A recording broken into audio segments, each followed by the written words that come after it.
हिंदू धर्म में मकर संक्रांति के दिन गंगा सागर में स्नान दान का विशेष महत्व है।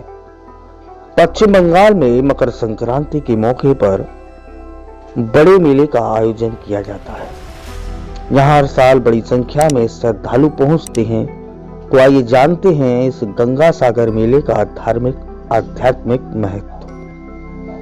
गंगा सागर तीर्थ यात्रा को लेकर प्रचलित है कि सारे तीर्थ बार बार, गंगा सागर एक बार। इसके पीछे मान्यता है कि किसी श्रद्धालु को सभी तीर्थों की यात्रा का जो पुण्य फल प्राप्त होता है वह सिर्फ गंगा सागर की तीर्थ यात्रा में एक बार में ही प्राप्त हो जाता है। बता दें कि गंगा सागर मेला पश्चिम बंगाल में कोलकाता के निकट हुगली नदी के तट पर लगता है।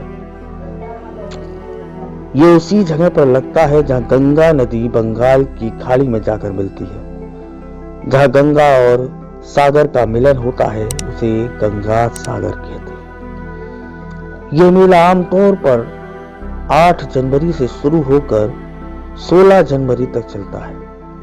इस बार भी यह मेला लगाया जा रहा है, लेकिन इस बार कोविड को देखते हुए कुछ पाबंदियां लगाई गई। मकर संक्रांति के दिन यहाँ पर लाखों की संख्या में लोग स्नान के लिए पहुंचते हैं। मानता है कि इस शुभ दिन यहाँ स्नान पर 100 अश्वमेध यज्ञों का पुण्य प्राप्त होता है। जहाँ पर मकर संक्रांति के दिन स्नान के पुण्य फल की एक पौराणिक कथा प्रचलित है। मानता है कि गंगा शिव की जटा से निकलकर पृथ्वी पर बहते हुए ऋषि कपिल मुनि के आश्रम में पहुंची थी। वह दिन मकर संक्रांति का दिन था। तब से ही गंगा सागर के इस तट पर मकर संक्रांति पर्व पर लाखों लोग डुबकियां लगा रहे हैं। गंगा सागर में कपिल मुनि का एक प्रसिद्ध मंदिर है जिन्हें भगवान विष्णु का अवतार माना जाता है। कपिल मुनि के समय राजा सगर ने एक सुमेध यज्ञ करके यज्ञों के अश्वों को स्वतंत्र छोड़ दिया। इसे लेकर मान्यता थी ये अश्व जिस राज्य में भी जाते वहां के राजा या व्यक्ति को राजा के अधीनता स्वीकार करनी पड़ती। इतना ही नहीं, उस अश्व की रक्षा के लिए राजा सगर ने अपने 60,000 पुत्रों को भी भेज दिया था। एक दिन अश्व अचानक गायब हो जाने से सब चिंतित हो गए, जो कि बाद में कपिल मुनि के आश्रम में जाकर मिला। राजा के पुत्रों ने यहाँ जाकर कपिल मुनि को अपशब्द कह दिए, जिससे नाराज होकर कपिल मुनि ने अपने नेत्रों की तेज से उन सभी 60,000 पुत्रों को भस्म कर दिया। कपिल मुनि के श्राप से जब उन्हें कई वर्षों तक मुक्ति नहीं मिली तो राजा सगर के पौत्र भागीरथ ने कपिल मुनि के आश्रम पहुंचे और वहां जाकर उनसे माफी मांगी, अपने पुरखों की मुक्ति का उपाय पूछा। उस समय कपिल मुनि ने उन्हें गंगा जल से मुक्ति पाने का उपाय बताया। कपिल मुनि ने बताया कि राजा भागीरथ कठिन तप करके गंगा को पृथ्वी पर लाए, तभी उनके पूर्वजों की मुक्ति होगी।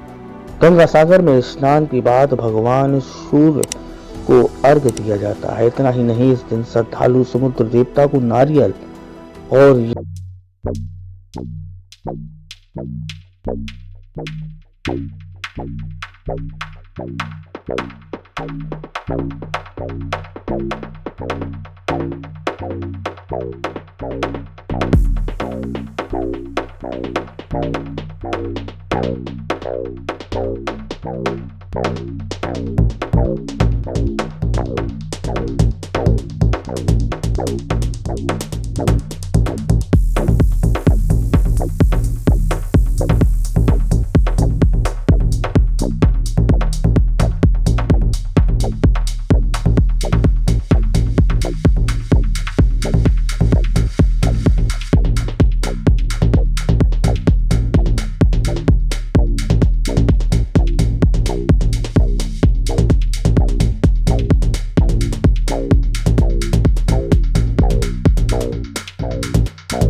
तो भी अतरो खारो नहीं है पानी।